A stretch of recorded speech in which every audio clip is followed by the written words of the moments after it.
2026 წელს ბიუჯეტი გაიზრდება ოღონდეს ვალების და გადასახადების ხარჯზე. მომავალ წელს 5 მილიარდ 100 მილიონი უნდა ავიღოთ ვალად. ძველი სესხი გადავფაროთ და ახალი დავიმატოთ. რა თქმა უნდა, ეს სახელმწიფო ვალიც მოქალაქეების გადასახდელია. 3 მილიარდ 300 მილიონი მხოლოდ საგარეო ვალია. ქართული ოცნების გეგმა ფული დასავლური ფინანსური ინსტიტუტებისგან და მთავრობებისგან ისესხოს. ოღონდ ამის მიუხედავად დასავლეთზე თავდასხმაც არ წყდება.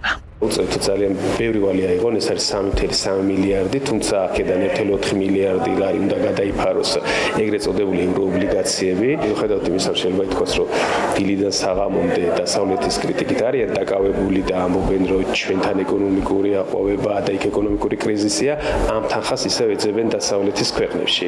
ეხლა იმყოფებოდნენ ამერიკაში, უნდათ რომ ამერიკული ბანკების დახმარებით გამოუშვან ახალი ევროობლიგაციები. ბიუჯეტი პირიქით იმას ამბობს, რომ ძალიან ჭირდებათ ფინანსურად დასავლეთის ქვეყნები. ბიუჯეტის შემოსულობები იზრდება გადასახადების ხარჯზეც მილიარდ 300 მილიონით. საერთაშორისო გამჭვირვალობამ 2026 წლის მთავარი ფინანსური დოკუმენტი შეისწავლა.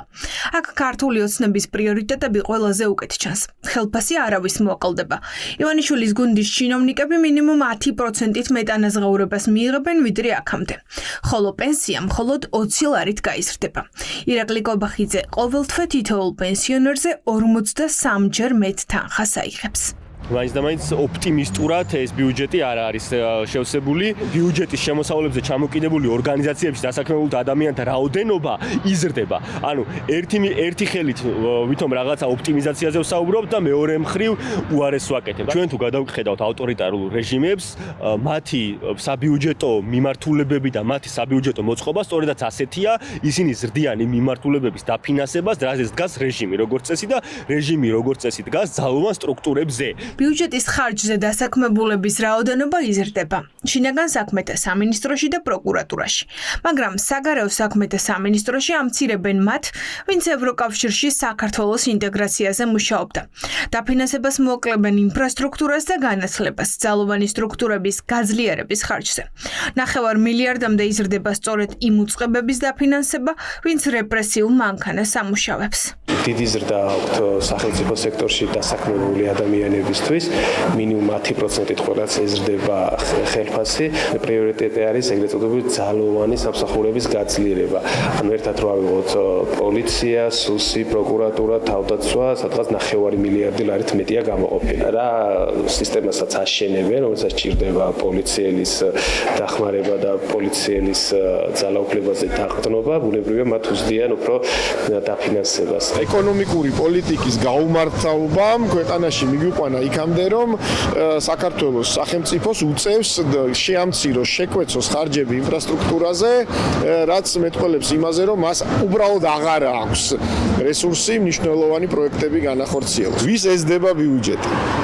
ეზდება სუს, ეზდება შსს, ანუ ეზდება ასე ვთქვათ ძალოვან უწყებებს და რის ხარჯზე ხდება ეს ხდება განათლების ბიუჯეტის შემცირების ხარჯზე, ეს ხდება ინფრასტრუქტურის ბიუჯეტის შემცირების ხარჯზე. პრიორიტეტი ქართული ოცნებისთვის ამ ეტაპზე ბიუჯეტის მიხედვით არის ცალსახა.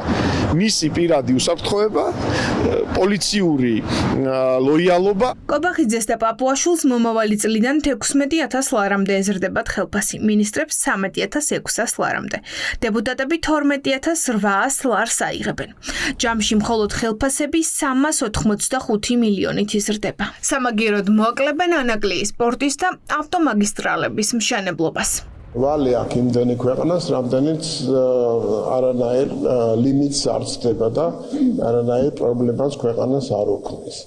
სოციალური პაკეტი საკმაოდ გაძლიერებულია და მე ვერ ვიტყოდი, რომ ზრდა ხდება მხოლოდ ძალოვანების დაფინანსების მიმართულებით. გადასახდელია ეს ვალების ბატონობიები.